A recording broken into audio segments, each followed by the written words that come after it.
In the long, unforgiving history of boxing, few nights have carried the same mix of glory, controversy, and redemption as the night Manny Pacquiao faced Antonio Margarito. It wasn't just a fight, it was a reckoning, a collision between light and darkness, between faith and fury. Before scandal tainted his legacy, Antonio Margarito was a hero in Mexico, the embodiment of toughness, the man who could walk through fire and keep moving forward. From his early days training in the humble gyms of Tijuana, Margarito earned his reputation the hard way. His style was relentless, his heart indomitable. Every punch he threw carried the weight of pride, pain, and defiance. By 2008, he stood atop the boxing world. His brutal victory over Miguel Cotto shocked fans across the globe.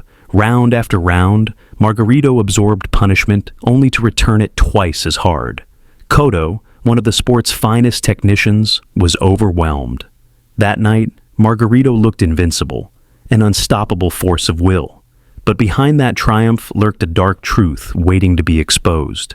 In January 2009, at the Staples Center in Los Angeles, moments before his fight with Shane Mosley, officials discovered hardened inserts inside Margarito's hand wraps. When mixed with sweat, they solidified, plaster of Paris, a forbidden substance capable of turning a boxer's hands into weapons. The revelation sent shockwaves through the boxing world. It was one of the sport's darkest hours, a betrayal that shook the foundation of everything fighters stood for. Fans were outraged. Legends called it a crime. Many asked the same haunting question. Had Margarito's earlier victories, especially over Cotto, been built on deception? Margarito's trainer took the fall, but few believed the fighter himself was unaware. His license was revoked, his reputation shattered. For a year he vanished, a fallen idol, condemned by the sport he once defined. While Margarito's name was dragged through scandal, another fighter rose to global glory. Manny Pacquiao, the pride of the Philippines, was rewriting history with every fight. From the poverty of General Santos City to the lights of Las Vegas, Pacquiao's rise was nothing short of miraculous. He had already conquered 7 weight divisions, defeating legends like Oscar de la Hoya, Ricky Hatton, and Miguel Cotto. But beyond the belts and accolades, Pacquiao carried something more powerful: humility. His faith guided him. His purpose was greater than fame or fortune. When it was announced that Pacquiao would face Margarito in November 2010, the world took notice. It was more than a championship bout. It was a moral showdown. The disgraced warrior seeking redemption against the sport's living saint. At the weigh-in, the difference was striking. Margarito stood taller, broader, stronger. Pacquiao, smaller and leaner, smiled calmly. He had faced giants before and humbled them all. November 13th, 2010, Cowboys Stadium, Texas. 70,000 fans filled the arena. When the first bell rang, the energy was electric. From the opening seconds, Pacquiao unleashed a storm. His speed was otherworldly. He darted in and out, landing combinations before Margarito could even react. Every movement was calculated chaos, fast, precise, unstoppable. Margarito, the bigger man, tried to use his size and power, pressing forward, hoping to trap Pacquiao on the ropes. But Pacquiao was too quick. He struck from impossible angles, then vanished before the counter came. By the 3rd round, Margarito's right eye began to swell. By the 4th, his cheekbone showed signs of breaking. The punishment was relentless, yet he refused to back down. His courage was undeniable, but it came at a terrible cost.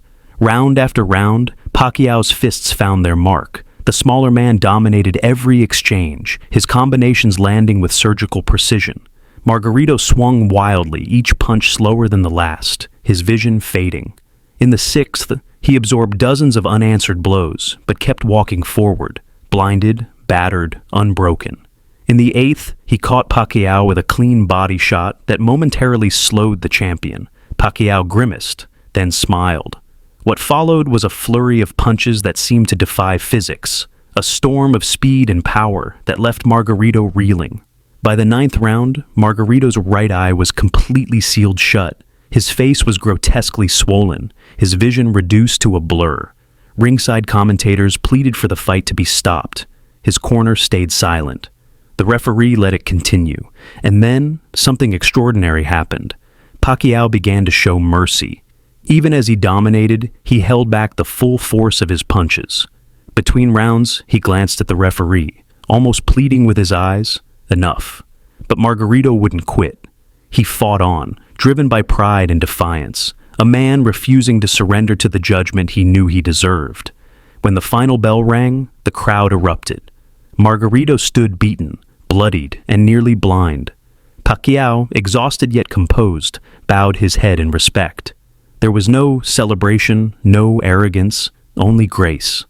The scorecards revealed what everyone already knew.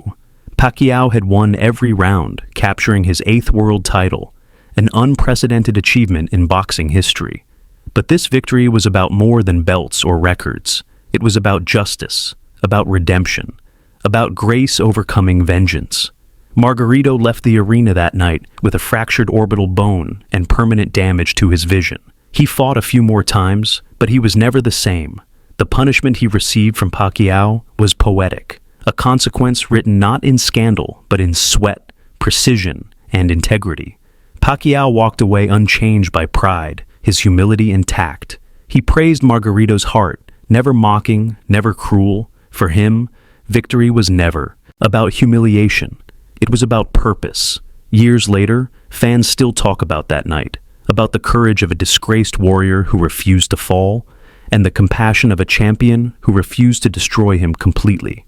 It was one of boxing's rarest nights, when justice didn't come through punishment or scandal, but through the purity of sport itself. Antonio Margarito entered the ring searching for redemption. What he found was truth. That night in Texas, under the bright lights of Cowboys Stadium, faith faced fury, and grace won.